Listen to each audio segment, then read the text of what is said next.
Coming up on BG24 Sports, not a bad start to the Falcon hockey season. We have highlights from Game 1.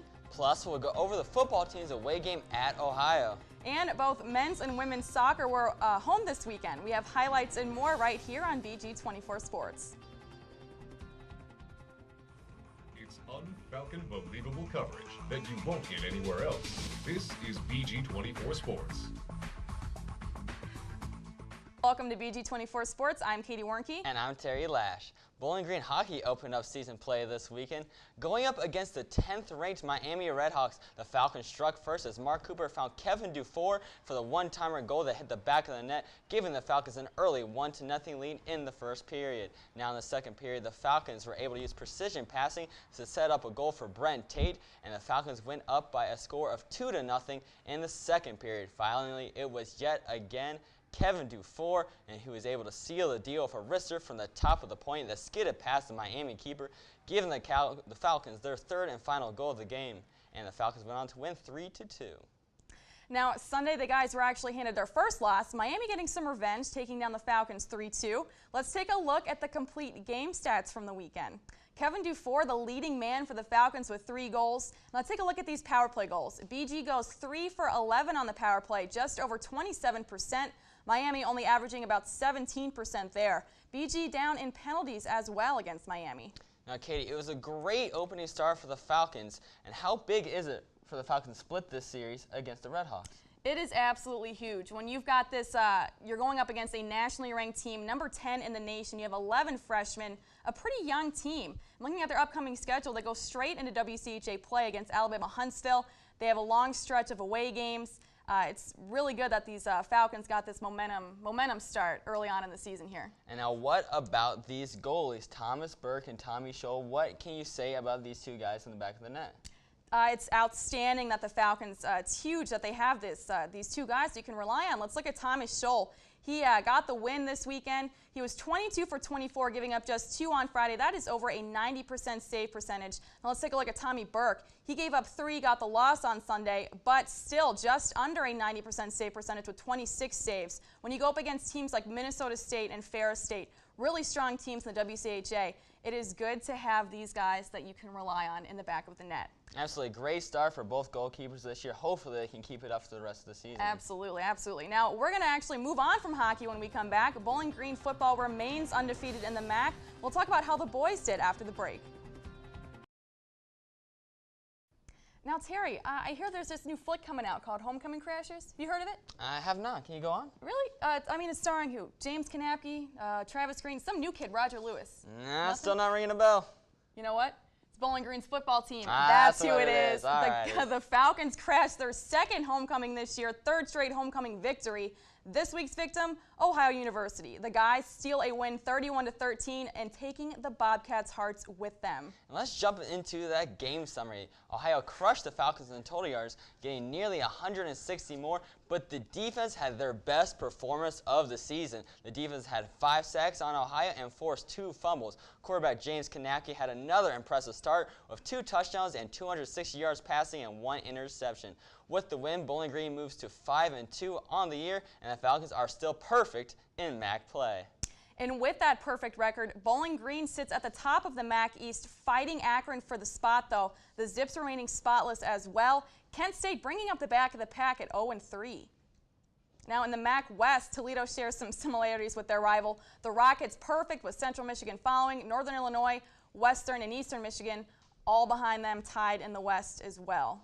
And looking ahead at the rest of the year, with over half of the season down, the Falcons still have to face some tough MAC opponents. Akron and Toledo will possibly be the 2 toughest tests for the Falcons. Both those games are coming up in November. Akron is Bowling Green's sole competition in the MAC East, and Toledo is looking for their 5th straight victory of the Falcons. Now, Western Michigan is coming up next week. They're coming off of a big win over Ball State, so this game will be no gimme for Bowling Green. Absolutely. It should be a fun rest of the season, maybe even ending in a MAC championship game. Now, another Bowling Green team looking for a MAC title is men's soccer. The guys took on Akron Saturday night, the best start for the Falcons since 1995. Early on, a penalty kick for Akron. Adam Jim nails it in the corner. Goalie Ryan Houghton just misses to stop. This puts Akron up 1-0. Now the Falcons try to come back. Jacob Roth, the diagonal shot to the corner, zips right there. Falcons plagued by missed opportunities throughout the entire game. Akron's defense is just too much for BG, always there. The offense not able to get it going. Akron ends up taking the win with a lone goal. BG shut out. Falcons fall to 9-3 on the season. And moving on to women's soccer, the team took on Toledo at Cochran Field Sunday morning. The team was looking for their second MAC victory of the season. Early in the game, sophomore goalkeeper Lauren Cadell was able to stop the Toledo attack. She was diving all over the pitch to prevent the Rockets from scoring. Cadell finished with a season-high 13 saves. But in the 76th minute, the Rockets finally broke through as Bethany Thomas scored the game's only goal. Falcons dropped to 2-11 on the year and 1-5 in MAC play. And with the regular season starting up soon for BG swimming and diving, reporter Juan Pimiento looks at how the new diving program is getting ready to make a splash. BGSU welcomes a brand new program into its fold. This season marks the debut of the BGSU diving team. The program will be guided by new head coach Alex Govin. He says he looks forward to building the program from scratch. It's great. It's fun. I get to do it my way. I get to recruit divers. They're going to come on. They know exactly what they're getting with me because they've talked to me and they came here to dive for me. We get to build it from the bottom up and do it the right way. Only 3 divers make up the diving team this season. Freshmen Devin Henning and Chrissy Sharkus will compete along senior Rachel Perry. Perry started off as a gymnast her first 3 years. She decided to try diving for her final year. I heard we got a diving program here, and then I came and talked to the coach and decided I wanted to try something new. It's a little different than gymnastics, but I mean, Alex is really good with coming up with drills to make the transition easier. Starting from scratch comes with some growing pains. Govin says the goal this year is to learn as a team. We got to start slow. We got a lot of things I got to teach them first, but those are things that other diving programs deal with regularly. So, you just kind of muscle up and you do what you have to do, but it's coming along. They're right where they need to be right now, and I'm pretty happy with that. Govin expects this season to set the tone for the next years. The team hopes to lay the foundation that will springboard BGSU diving into national success. For BG24 Sports, I'm Juan Pimiento. And the Falcons start MAC play facing Ball State in a few weeks. And when we come back, we have NFL highlights, and Katie gets a behind-the-scenes look at a BGSU athlete. So stay right here with us. Welcome back. The Browns faced division rival Pittsburgh yesterday. Both teams trying to move up in the AFC North. Brian Hoyer, he gets the start for Cleveland. We'll take it to the second quarter. Browns up 7-3. They got the ball at the halfway mark. Hoyer airs it out, finds Jordan Cameron, who takes it all the way 51 yards, puts Cleveland up 14-3. On their next possession, they drive it down again. Hoyer hands off to Ben Tate. He slides past this Steelers defense like he is covered in butter. Browns score 21 unanswered in the second quarter. The Steelers, let me tell you, rough day in Cleveland. Big Ben throws an interception. The Browns never looking back in this game. They end up taking the win 31-10, and they move ahead of the Steelers in the division. And the Detroit Lions are trying to get a road victory over the Minnesota Vikings on Sunday. Matt Stafford started the scoring off early as he found Theo Riddick for a 10-yard touchdown pass on their first possession of the game. Minnesota's offense was stagnant as Teddy Bridgewater is picked off in the back of the end zone by Glover Quinn. It was Bridgewater's first career interception, and things didn't get any better for the Vikings from there. Tahir Whitehead gets the pick off the deflected ball from Matt Asiata. Tahir Whitehead was all over the field for the Lions as he comes up yet again with the ball being batted down the line of scrimmage, and like a good neighbor, Whitehead is there, his second interception of the game. Detroit Lions defense is dominant in a 17-3 victory. And Cincinnati's up against Carolina at home. This one tied in the first quarter. Andy Dalton handoff to Giovanni Bernard. Bernard breaking tackles, making his way up through the sidelines like the Flash. He is gone. Bernard, 89 yards, puts the Bengals ahead 14-7. But this one is back and forth all day. Fourth quarter, Cam Newton under some pressure, slings it to Greg Olsen. Olsen wide open through the scattered Bengals defense, crosses the plane for a touchdown. Panthers think they had this one. Nope, overtime. 2 seconds left. Mike Nugent has the chance to take it for Cincy. No good. 36 yards. Nugent has one job, and he misses. Some confusion on the sidelines, but this one ends in an overtime tie, 37-37, a heartbreaker for the Bengals. And now with some BG and Bengal news, the Bengals have a special tie with the Falcons after this weekend. The team announced a new partnership with BGSU. BGSU signs will be placed throughout Paul Brown Stadium, and radio ads will be played during broadcasts. In return, the Bengals staff will come to BG to visit the sports management classes and will be offered internships and co-ops. Now moving on to the standings, the Bengals still in first in the AFC North, but not by much. The Ravens right behind, and then behind them we've got Cleveland and Pittsburgh making moves to get to the top. We've said earlier how this division is always a toss-up and is usually pretty close. Absolutely, and now the NFC North is about the same. The Lions and Packers are both 4-2 in the division, and the Lions hold the tiebreaker. The Bears are sitting at 3-3 on the year, and the Vikings are the cellar dwellers with a 2-4 record. Now, Terry, what is it about this Browns team that you have to watch out from? You can't just pass over them anymore. I think it has to be Hoyer the Destroyer, now that they have a quarterback giving them leadership. That's what the Browns have been looking for seemingly decades now. And with three-pronged running attack, now that Ben Tate's back in the fold, this Cleveland offense is legit.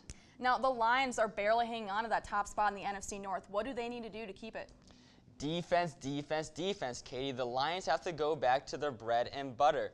The Lions have been the #1 defense all season long, and that after dominating performance against the Minnesota Vikings, it has been obvious that that is their key to succeed. That's what the Lions are going to have to go back to. They want to continue the success throughout the season.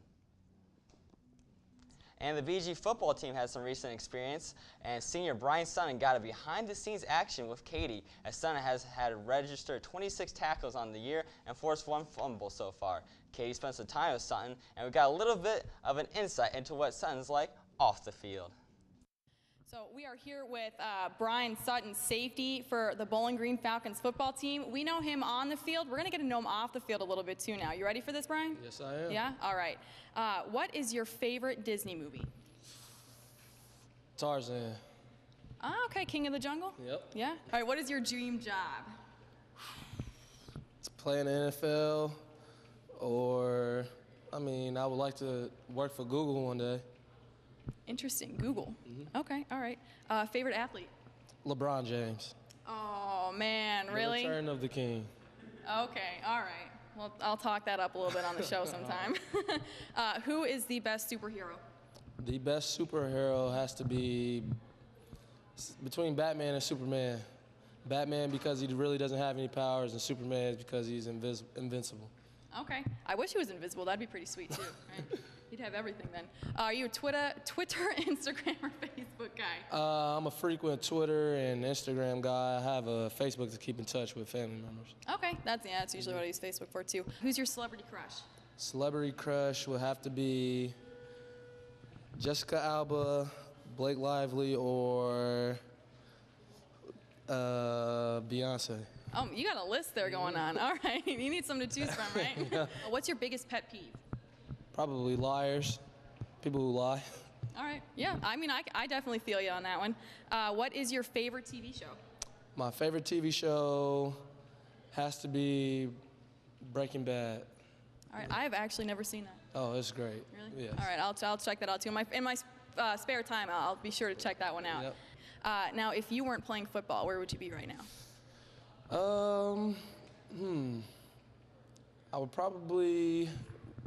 still be in school, most definitely, just focusing on becoming an accountant.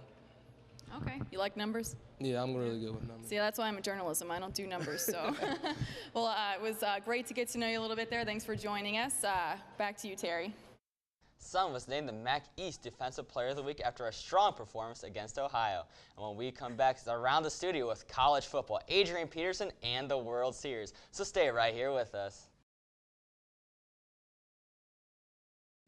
Welcome to Around the Studio. How this works, I ask a question. Whoever jumps on it first gets to answer first. We have Toby Fleming joining us today. Toby and Terry battling it out. They will both have 20 seconds. Once their time is up, their time's up. At the end of each question, I will award points for the best answer. And you know how it goes. At the end of the game, I'll give the winner. So we're going to start it out here. Over the weekend, we saw a new #1 in college football. Mississippi State, the first team to go from unranked to #1 in 5 weeks. Are they the best team in college football right now? You know, I don't think they actually are. I think I'm willing to bet that they're going to lose at least one game this season, and I think Florida State shouldn't have been ranked number 2 because, I mean, I think Mississippi State did a great job turning that program around, but they're not there yet. Of course, Mississippi State is the best team in college football right now. You got to have Bulldog fever. Dak Prescott is the #1 player to win the Heisman Trophy right now, and he's done a great job leading the Bulldogs to a perfect record in the SEC West, the SEC best. There's no stopping the Bulldogs at this point. All right, I'm going to give Terry those points. I have to agree. Mississippi State, when you look at Baylor, Florida State, Notre Dame, the other unranked teams, they have not had the schedule that Mississippi State has had. You win that one, Terry.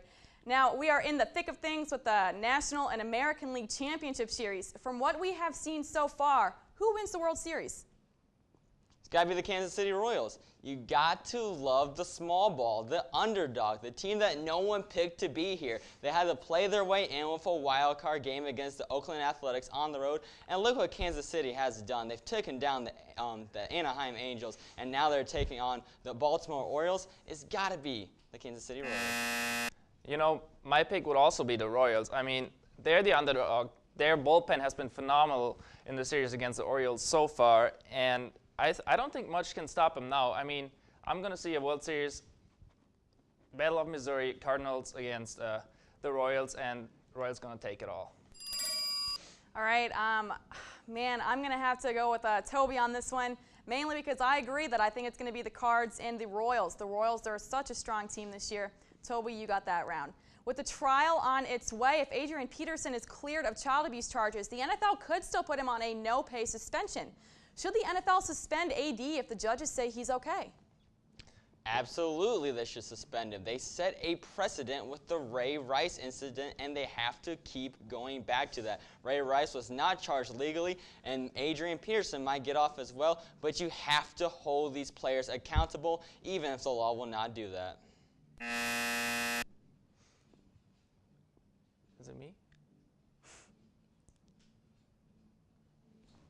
Oh, God, you guys get.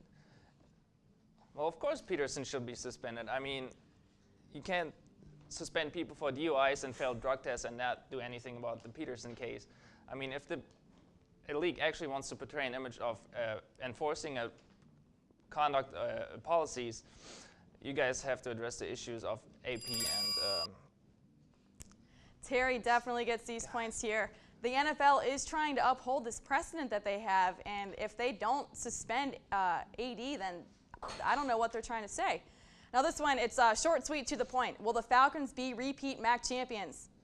You know, it's going to be tough. I mean, Falcons first have to win the MAC East, and I mean, Akron is a serious contender for them right now, and BG still has to travel to Akron. If they're going to win that game, I'm sure BG is going to go to Detroit and going to win it all. I'm going to have to disagree. I know. I'm going to be the hater that says Bowling Green will not repeat as MAC champions. I think the Toledo Rockets are just too strong this year. Their running game is very solid, especially when they get Kareem Hunt back in the picture. And the Bowling Green defense so far this season has just not proved that they can get it done in big games. All right, Terry gets these points as well. The MAC West is just too strong. You have Toledo, Northern Illinois. I think the Falcons won't be able to face those two teams in the championship game. Now, the Columbus Crew are 1 point away from making the Major League Soccer playoffs. Will the Crew see the postseason? Of course they will see the postseason. I mean, they just coming off a 3-2 victory at Philly, being down 2-0. They have the momentum on their side. They know what they're doing. They want to actually get into 4th place to have the wildcard game at home, have the fans in their backs, and I know they're going to make a good playoff run this year.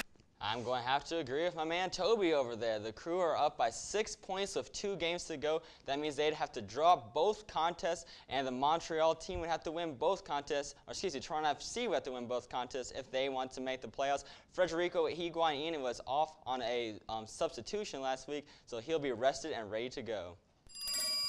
Terry, again, you get these points. I think it'll be tough for the Crew to make the playoffs this year. Now, we have our winner.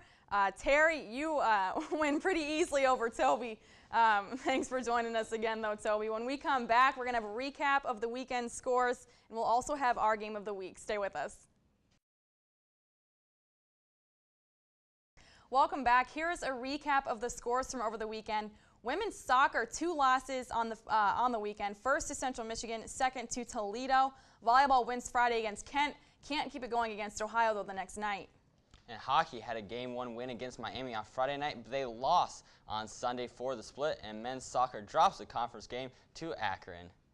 Our game of the week for the Falcons has to be the BG football team's game against Western Michigan this weekend. In a side-by-side comparison, Bowling Green averaging 310 passing yards per game, 18th in the nation. Western Michigan a little better in rushing, averaging about 17 more yards.